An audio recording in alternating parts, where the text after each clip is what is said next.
भाई ये युवाओं के रोजगार के लिए नहीं, ये ऐसे 90 लाख से ज़्यादा ऐसे परिवार हैं जो गरीबी रेखा से नीचे नीचे हैं और उनको 2-2 लाख रुपए की सुविधा देने का मुख्यमंत्री नीतीश कुमार जी ने ये ऐलान किया, जिसको वो मास्टर स्ट्रोक बता रहे हैं। बिहार की जनता भी ये जानती है कि ये चुनावी झुंझुना है, चुनाव सर पर हैं, इसीलिए मुख्यमंत्री जी को ये फैसला लेना पड़ा।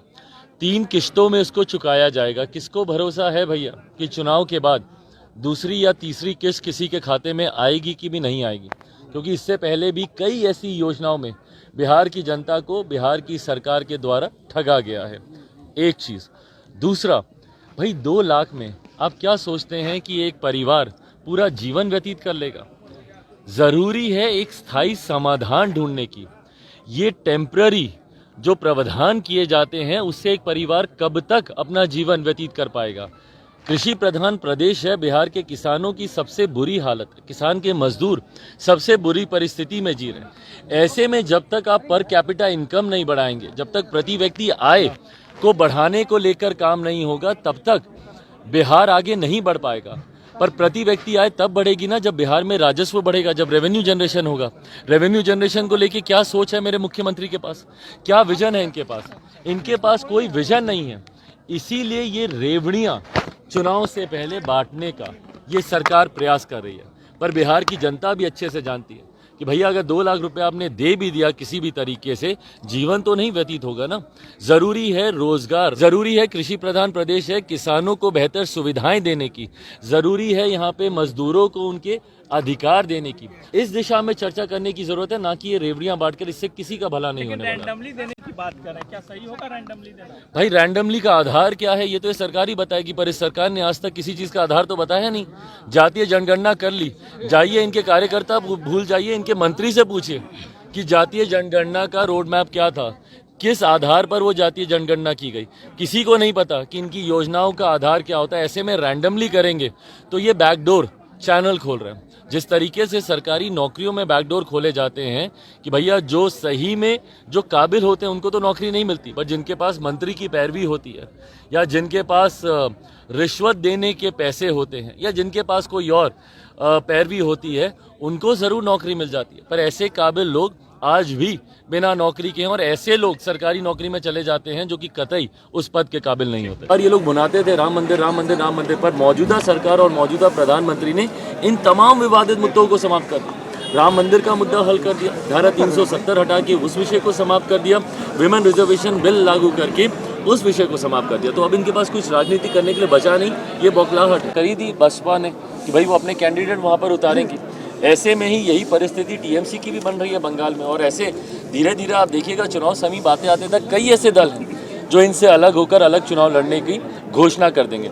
ऐसे में मुझे नहीं लगता कि चुनाव तक ये गठबंधन ही एक साथ रहेगा, एक साथ मिलकर चुनाव लड़ना तो दूर की बात। एनडीए गठबंधन में सब ठीक है, एनडीए गठबंधन में सीट शेयरिंग तय समय पर हो जाएगा क्या? चिराग पासवान की कितनी उम्मीद है सीटों को लेकर? भाई बिल्कुल हो जाएगा, क्योंकि हम लोग कर चुके हैं इसको पहले भी। 14 में भी हम लोग कर चुके हैं, 19 में भी हम लोग कर चुके हैं, 24 में भी उतने ही एमिकेबली, उतने ही सहज तरीके से हम लोग 24 में भी सीटों का बंटवारा हो जाएगा, ये विश्वास है हमारा। कितने सीटों की मांग है चिराग पासवान की? भाई अब ये तो आप जानते हैं कि हम गठबंधन धर्म की मर्यादा को तोड़ेंगे, कोई भी संख्या पहले बताएं, पर गठबंधन के भीतर चर्चा चल रही है इस बात को लेकर। और मुझे लगता है बहुत जल्दी साझा तरीके से तमाम एनडीए के घटक दल एक साथ आकर ना सिर्फ सीटों की संख्या बताएंगे बल्कि कौन कौन सी सीटों का चयन किया गया उसकी भी जानकारी। रैली को देखते हुए यहाँ के विपक्षियों की नींद उड़ी हुई है। उड़नी स्वाभाविक भी है, विपक्षियों की भी नींद उड़नी स्वाभाविक है, कई ऐसे लोगों की भी नींद उड़नी स्वाभाविक है जो वहाँ से दावेदारी पेश करते हैं। हकीकत है कल हाजीपुर में एक अपार जनसैलाब था जो अप्रत्याशित रहा है।